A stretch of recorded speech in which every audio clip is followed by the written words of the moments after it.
Hello student. तो भाई सबका स्वागत है आपके अपने चैनल केल्विन पर। और यहाँ पर हम लोग कर रहे हैं भाई क्लास 10th के सब चीजें, मतलब जो है वन शॉट हमने हर चैप्टर के, हमने जो है इंपॉर्टेंट क्वेश्चन हर चैप्टर के, माइंड में हर चैप्टर के डाल दिए हैं भाई, केवल आपके लिए और आपके लिए। तो अगर आपने भाई ये सारी चीजें नहीं देखी हैं तो तुरंत देखें, ताकि भाई आपके आए बोर्ड में पूरे पूरे नंबर, आपके स्कूल में भी आए आपके पूरे पूरे नंबर। तो आज हम करने जा रहे हैं इसी सीरीज में mind map of chapter magnetic effect of electric current. तो हम सारे पूरा चैप्टर जो है आपके सामने एक पेज पे रिप्रेजेंट यहाँ पे कर दिया है। इसको देखेंगे कि इस चैप्टर में क्या क्या होता है। तो चलिए स्टार्ट करते हैं आज का माइंड मैप, देखते हैं आज क्या क्या हम लोग पढ़ने वाले हैं। तो करते हैं start, magnetic effect of electric current. तो magnetic effect of electric current में जो बात की गई है, पहले मैग्नेटिक फील्ड की बात की गई है। मैग्नेटिक फील्ड क्या होता है हमारा? मैग्नेटिक फील्ड जो होता है रीजन होता है या स्पेस होता है अराउंड अ बार मैग्नेट, जहां पर की मैग्नेट का फोर्स आप एक्सपीरियंस कर सकते हो। मतलब एक मैग्नेट रखी हुई है और आप दूसरी मैग्नेट को अगर लेके आओ या कंपास को लेके आओ तो वहां पे आपको उसका फोर्स एक्सपीरियंस होगा। तो उस फील्ड को हम लोग बोलते हैं magnetic field of that bar magnet, और केवल मैग्नेटिक फील्ड भी बोलते हैं। इसमें जो है बोथ मैग्नीट्यूड एंड डायरेक्शन होती है। इसका मैग्नीट्यूड भी होता है, मतलब इसकी वैल्यू भी कुछ होती है, और डायरेक्शन भी होता है। डायरेक्शन क्या होती है? डायरेक्शन हमारी, इसमें हम ये मानते हैं कि अगर हम एक मान लो कंपास निडल को रख लें, तो कंपास निडल में आपने देखा होगा एक टिप होती है आगे, है ना, टिप एरो टाइप का। तो जिधर को डिफ्लेक्ट करेगा उधर को हम बोलेंगे मैग्नेटिक फील्ड है। मान लो मैंने यहाँ पे कंपास रखा, इधर को निडल डिफ्लेक्ट हो गई तो मैग्नेटिक फील्ड इधर को है। मैंने कंपास यहाँ पे रखा और नीडल इधर को डिफ्लेक्ट हुई तो मैग्नेटिक फील्ड इधर को है। तो इससे हम डायरेक्शन निकाल सकते हैं। तो direction is in which north pole of the compass needle tend to move. तो वो जो है मैग्नेटिक फील्ड की डायरेक्शन होती है। अब मैग्नेटिक फील्ड की वैल्यू कहां ज्यादा होती है, तो उसके लिए हमने मैग्नेटिक लाइन, फील्ड लाइन का कंसेप्ट समझते हैं पहले। फील्ड लाइंस क्या होती है? फील्ड लाइन हमारी जो है इमेजिनरी लाइन होती है। हमने पढ़ा था कि इमेजिनरी लाइन होती है जो कि रिप्रेजेंट करती है direction and magnitude of the magnetic field. तो एक इमेजिनरी कंसेप्ट है जो हम लोग केवल ड्रॉ करते हैं मैग्नेटिक फील्ड को समझने के लिए। और यहां पे जो है जो फील्ड लाइन होती है वो फील्ड की डायरेक्शन और मैग्नीट्यूड दोनों हमें देती है, दोनों चीजें हमें बताती है। तो डायरेक्शन तो आपको पता ही, हम एरो में लगाते हैं कि इधर को एरो है तो उससे हमारा डायरेक्शन आता है। मैग्नीट्यूड कैसे आता है? तो उसके लिए प्रॉपर्टी ऑफ फील्ड लाइन समझते हैं। प्रॉपर्टी क्या होती है फील्ड लाइन की? पहली प्रॉपर्टी है कि ये नॉर्थ पोल से निकलती है बार के और साउथ पोल की तरफ को जाती है। नॉर्थ पोल से निकल के साउथ पोल की तरफ को जाती है, पहली प्रॉपर्टी लिखी है। सेकंड प्रॉपर्टी लिखी है degree of closeness so the relative strength of the magnetic field. तो जितनी लाइन पास पास होंगी उतना फील्ड वहां पे स्ट्रांग होगा। तो यहां से हमें आइडिया मिलता है कि फील्ड लाइन अगर पास पास है तो फील्ड स्ट्रांग है, फील्ड लाइन दूर दूर है तो फील्ड वीक है। यानी हमें मैग्नीट्यूड भी पता चल गया उसका कि ज्यादा है या कम है, और हमें डायरेक्शन भी मालूम हो गई। तो दोनों चीजें पता चल गई। अच्छा, चौथी प्रॉपर्टी क्या है? They form the close curve. ये क्लोज कर्व बनाती है, क्लोज कर्व बनता है पूरा। And they never intersect to each other. ये जो है आपस में इंटरसेक्ट नहीं करती है, क्योंकि अगर इंटरसेक्ट करेंगी तो यहाँ पे कंपास जो है दो डायरेक्शन शो करेगा, जो कि पॉसिबल नहीं होता है प्रैक्टिकली। तो ये नेवर इंटरसेक्ट ईच अदर। इसी से रिलेटेड जो है बार मैग्नेट है। बार मैग्नेट का फील्ड अगर हम देखें तो बार मैग्नेट के नॉर्थ पोल से लाइन बाहर निकलती है और साउथ में जाती है। जैसे ऊपर लिखा होता है यहाँ पे, नॉर्थ पोल से लाइन बाहर निकल के साउथ की तरफ को जाती है और साउथ से अंदर फिर जाती है और फिर साउथ से नॉर्थ, तो क्लोज कर्व बना रही है। तो फील्ड जो होता है outside of the magnet, north से साउथ की तरफ को फील्ड लाइंस होती हैं। लेकिन इनसाइड अगर हम बात करें तो साउथ से नॉर्थ की तरफ को फील्ड लाइंस होती हैं। उसके अलावा फील्ड हमारा स्ट्रांग होता है नियर द पोल। पोल के पास आप देखेंगे तो फील्ड लाइन बहुत पास पास आ गई है, तो यहाँ पे जो है फील्ड हमारा स्ट्रांग होगा, नॉर्थ पोल के पास भी और साउथ पोल के पास भी। लेकिन अगर आप यहाँ कहीं देखें तो फील्ड लाइन बहुत दूर दूर है, तो यहाँ पे हमारा फील्ड थोड़ा सा वीक होगा। तो हमें आइडिया रहता है यहाँ पे कि फील्ड कहाँ पे स्ट्रांग है, कहाँ पे वीक है, कहाँ पे कमजोर है। जैसे हम लोग पढ़ाई में कमजोर हैं, फील्ड कहाँ पे पढ़ाई में कमजोर है तो हमें पता चल जाता है फील्ड लाइन यहाँ पे जो है कमजोर है। जैसे हमारे नंबर से पता चलता है, वैसे यहाँ पे फील्ड लाइन की दूरी से पता चलता है कि फील्ड कहाँ पे वीक है, कहाँ पे स्ट्रांग है। ठीक है, चलिए। तो ये फील्ड लाइन का कंसेप्ट यहाँ पे दिया हुआ था आपके चैप्टर में। और इस चैप्टर में जो बात की गई है वो तीन तरह के जो है फील्ड मोटे मोटे दिखाए गए हैं, दर्शाए गए हैं। पहला फील्ड है हमारा सर्कुलर कॉइल का फील्ड, दूसरा है सॉलिनॉइड का, और तीसरा है स्ट्रेट कंडक्टर का फील्ड। तीन यहाँ पे फील्ड की बात की गई है। पहला फील्ड है कि सर्कुलर कॉइल में अगर करंट फ्लो कर रहा है तो उसका फील्ड कैसे होगा। तो उसका फील्ड दिखाया गया कि ये जो कॉइल होती है उसके अराउंड गोल गोल लाइनें बनती है, तो ऐसा फील्ड होता है। और सेंटर पे अगर आप देखेंगे तो फील्ड अंदर की तरफ को यहाँ पे दिखाया गया है। तो देखो करंट यहां से आया और एक क्लॉकवाइज करंट गया, फिर यहां से नीचे चला गया, तो यहाँ पे फील्ड अंदर को है। फील्ड किधर को है? अंदर को है। तो इस फील्ड की डायरेक्शन जो अंदर को है, इसको याद रखने का एक और तरीका है जो कि किताब में यूजुअली नहीं दिया गया है, मैं आपको बस समझाने के लिए बता रहा हूं। एक और तरीका हो सकता है कि अगर हम देखें यहाँ पे, तो देखिए यहाँ पे जो फील्ड करंट है वो कैसा है? क्लॉकवाइज। करंट कैसा है? क्लॉकवाइज। और फील्ड लाइन अंदर को जा रही है। फील्ड लाइन अंदर कहां जाती है? नॉर्थ पोल पे या साउथ पोल पे? यहाँ पे हमने देखा था बार मैग्नेट में, तो फील्ड लाइन अंदर कहां जाती थी? कौन से पोल पे? साउथ पोल पे, नॉर्थ से तो बाहर आ रही थी, साउथ में अंदर जा रही थी। तो अगर यहाँ फील्ड लाइन अंदर को जा रही है तो कौन सा पोल बना, साउथ पोल। तो देखो ये एस है, एस को हमने थोड़ा सा आगे बढ़ाया, यहाँ पे इसको थोड़ा सा आगे बढ़ाया, तो फील्ड लाइन कैसे बन गई, ये क्लॉकवाइज बन गई। देखो ये एरो देखो क्लॉकवाइज है, ये भी क्लॉकवाइज है। तो यहाँ क्लॉकवाइज करंट होगा, मतलब वहां पे क्या बनेगा, साउथ पोल, अंदर को लाइनें जाएंगी। और अगर एंटी क्लॉकवाइज करंट हुआ तो कौन सा पोल बन जाएगा, देखो नॉर्थ के, इसको हमने आगे बढ़ाया तो एंटी क्लॉकवाइज, ये भी एंटी क्लॉकवाइज, कौन सा पोल बनेगा, नॉर्थ। यानी फील्ड किधर को होगा, लाइन किधर को आएंगी, बाहर को आएंगी। तो याद करने का तरीका है, बस किताब में केवल इतना दिखाया गया है, यहां तक दिखाया गया। तो ये आपको या तो डायरेक्ट याद कर लो या फिर ऐसे याद कर लो। तो ये हमारा पहला हुआ। दूसरा हमारा है, अगर हमारे कई सारे टर्न करके हम लोग एक स्पाइरल टाइप का बना दे तो उसे बोलते हैं सॉलिनॉइड। तो सॉलिनॉइड का डिस्कस किया गया। सॉलिनॉइड क्या होती है, coil of many turns of insulated copper wire wrapped closely in the space in the shape of a cylinder. तो सिलेंडर की शेप में रैप किया जाता है, उसको हम बोलते हैं सॉलिनॉइड। इसकी प्रॉपर्टी क्या है, इसकी प्रॉपर्टी है कि इसकी जो फील्ड लाइंस होती हैं वो बार मैग्नेट की तरह होती हैं। जैसे बार मैग्नेट में फील्ड लाइन बनी थी, बिल्कुल वैसी ही फील्ड लाइन यहाँ पे बन रही है। इनसाइड जो फील्ड होता है, आप देख रहे हैं फील्ड लाइन यहाँ पे पैरेलल है और बराबर दूरी पे है। तो जब बराबर दूरी पे फील्ड लाइंस होती हैं और पैरेलल होती हैं, मतलब फील्ड क्या है हमारा, यूनिफॉर्म है। पूरे इसके अंदर जो फील्ड है वो यूनिफॉर्म, बाहर नहीं है, बाहर तो नॉन यूनिफॉर्म है क्योंकि यहाँ दूरी अलग अलग हो जाती है, लेकिन अंदर जो है पूरा फील्ड क्या है, यूनिफॉर्म फील्ड है।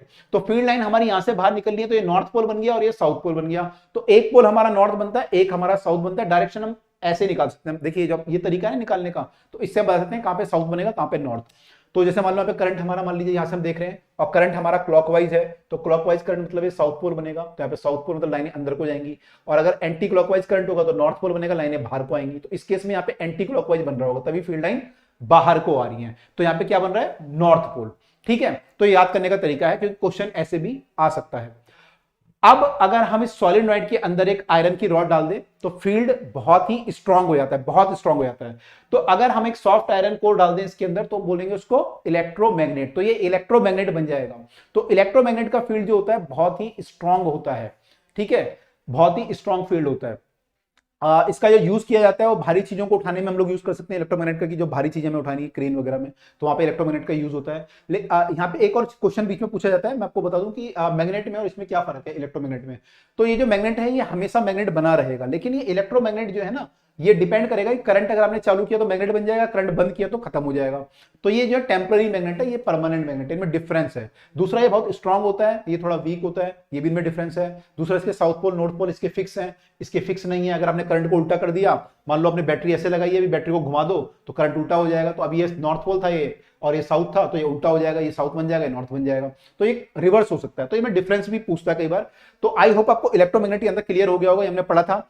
उसके बाद अगर हम बात करें, तीसरा जो फील्ड बताया गया है वो स्ट्रेट करंट कैरिंग वायर के फील्ड की बात की गई। जो करंट कैरिंग स्ट्रेट वायर होती है उसके अराउंड जो फील्ड लाइंस होती हैं वो भी हमारी सर्कुलर होती हैं और उसको हम निकालते हैं by using right hand thumb rule. तो राइट हैंड थंब रूल का हम लोग यूज करते हैं, यहाँ पे राइट हैंड थंब रूल लगा के हम लोग जो है फील्ड लाइन यहाँ पे निकालते हैं। तो सर्कुलर फील्ड लाइन होती है। मैग्नेटिक फील्ड हमारा डिस्टेंस के साथ घटता है। अगर हम दूर जाते हैं तो डिस्टेंस क्या होता है, बढ़ेगा, लेकिन मैग्नेटिक फील्ड कम हो जाएगा, तो मैग्नेटिक फील्ड घट जाता है यहाँ पे।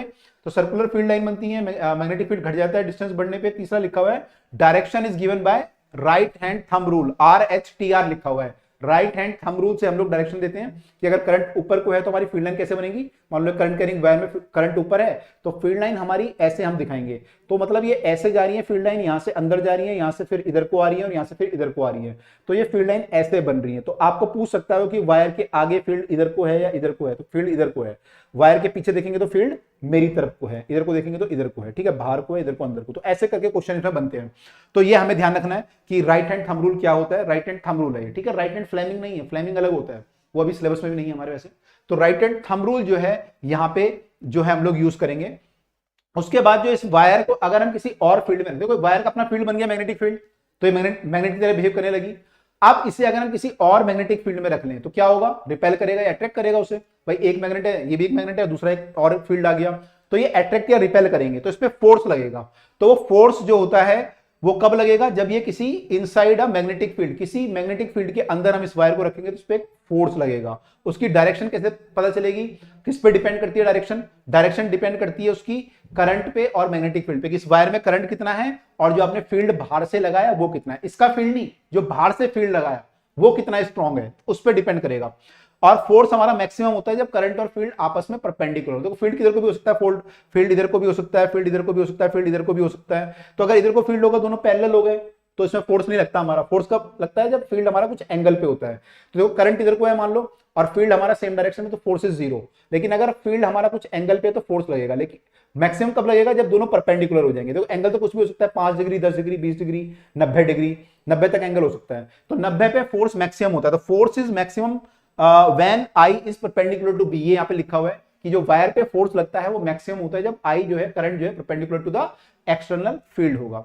उसके बाद अगर हम डायरेक्शन निकालना चाहें किधर को फोर्स लगेगा, आगे को लगेगा, इसमें पीछे को लगेगा, लेफ्ट को लगेगा, राइट को लगेगा, तो वो कैसे निकालते हैं? By using left hand Fleming rule. Left hand हम लोग फ्लेमिंग रूल यहां पे यूज करते हैं। लेफ्ट हैंड फ्लेमिंग रूल ये बोलता है कि अगर आप अपने सेंट्रल फिंगर को, फोर फिंगर को और थंब को परपेंडिकुलर डायरेक्शन में रखें, और अगर सेंटर फिंगर जो है वो करंट की डायरेक्शन में आपने रखा हुआ है, फोर फिंगर आपने मैग्नेटिक फील्ड की डायरेक्शन में रखा हुआ है, तो थंब जो होगा वो फोर्स की डायरेक्शन आपको देगा कि इस वायर पे फोर्स किधर को लगेगा। जैसे मान लो इस केस को हम देख लेते हैं एक बार, ताकि आपको आइडिया हो जाए। अच्छा, उससे पहले आपको बता दूं, ये लिखा है यहाँ पे, ये जो थंब होता है मोशन को बताता है कि किधर को फोर्स लगेगा, किधर को मोशन है उस पर, और ये बताता है फील्ड की डायरेक्शन। जो आपका फोर फिंगर होता है, ये आपका सेंट्रल फिंगर जो होता है, मिडिल फिंगर भी बोलते हैं उसको, वो करंट की डायरेक्शन बताता है। तो हम बोलते हैं फादर मदर चाइल्ड, है ना, father mother child, force magnetic field current. अब जैसे मान लो ये वाला केस था, इस वाले केस में मान लो मैं मैग्नेटिक फील्ड इधर को लगा दूं, कि मैंने एक बार मैग्नेट लिया और उससे फील्ड इधर को लगा दिया, ठीक है। तो फील्ड इधर को है, तो मेरी ये वाली उंगली है, फील्ड किधर कौन सा होता है? ये फील्ड होता है। तो फील्ड मेरा इधर को होना चाहिए, करंट किधर को होना चाहिए? ऊपर को। तो करंट में कर दूंगा ऐसे ऊपर, तो करंट ऊपर हो गया, फील्ड इधर को ही अभी इधर को होना चाहिए।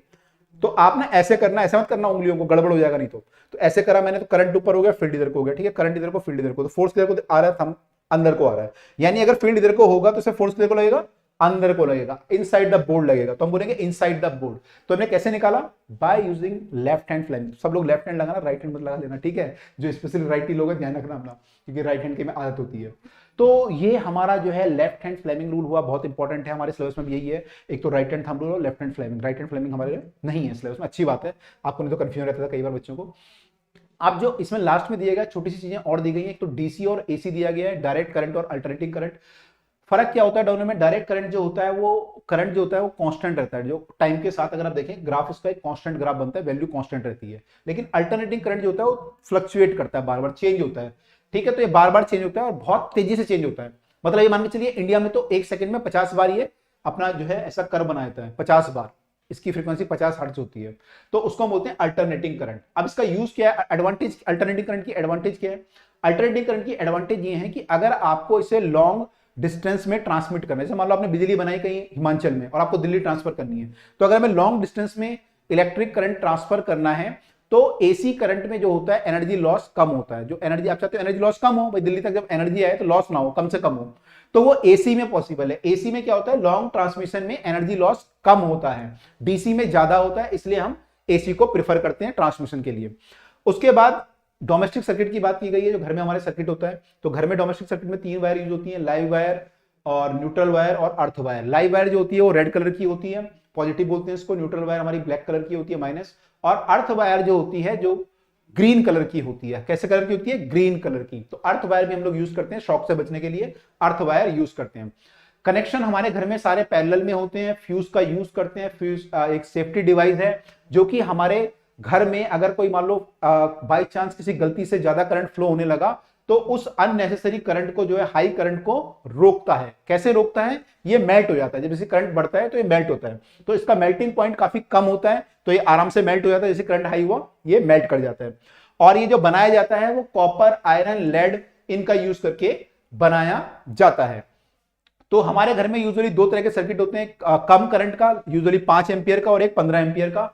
5 एम्पियर का जो सर्किट होता है वो हम बनाते हैं फैन, लाइट, जो छोटे मोटे इंस्ट्रूमेंट है उनके लिए। और 15 एम्पियर जो होता है वो हाई, जो हमारे पावर वाले इंस्ट्रूमेंट है, जैसे मान लीजिए गीजर है, हीटर है और एसी है, उनके लिए हम लोग जो है ये यूज करते हैं। तो 2 तरह के हमारे सर्किट होते हैं।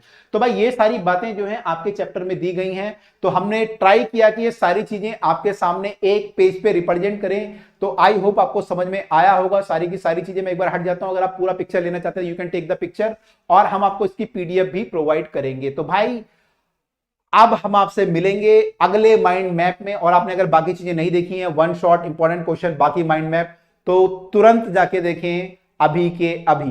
तो मिलते हैं अगले चैप्टर में नए कंसेप्ट के साथ, नए फॉर्मूलेस के साथ। Till then bye and take care.